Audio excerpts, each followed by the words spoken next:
waxaan rabaa inaan aniga ku hadlaya magaca shacabka iyo dawladda Puntland inaan hambalyo u diro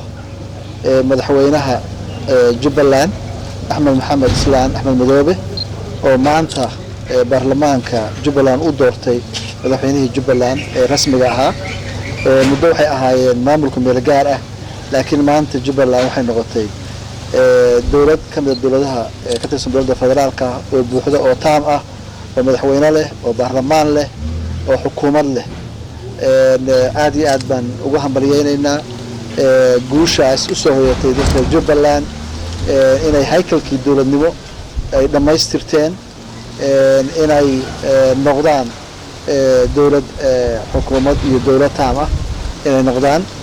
shacbiga waan ugu hambalyeynayna waa taageeraynaa mar walbana sidii awalba Puntland u taageeri jirtay Jubbaland ee taageeradeedii uga garab taagan tahay dib iyo dheef in la qaybsato walaalahooda reer Jubbaland waan ku hambalyeynayna waxaan rajaynaynaa kuwa kale ee Soomaaliyeedna inay ku daydaan Jubbaland oo ay soo dhistaan dawladahooda si nidaamkii federaalka ah oo Soomaaliya ku heshiisay isagoo dastuurka waafaqsan si dhammaystiran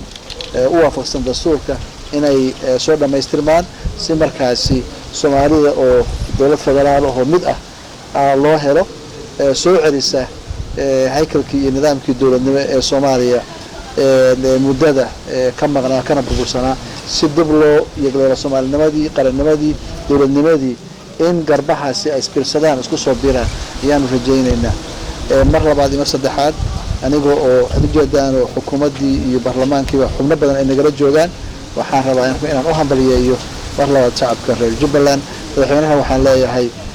waan ogahay waan rajaynayaa in doorkiisa leedarnimo hogaaminimo wanaagsan uu qaadan doono dadka Jubbalandna hamigooda iyo diradooda iyo dawladnimadooda waxay ka rabaan inuu ku hogaamin doono ayaa rajaynayaa waan u hambalyeynayna waan u ducaynaynaa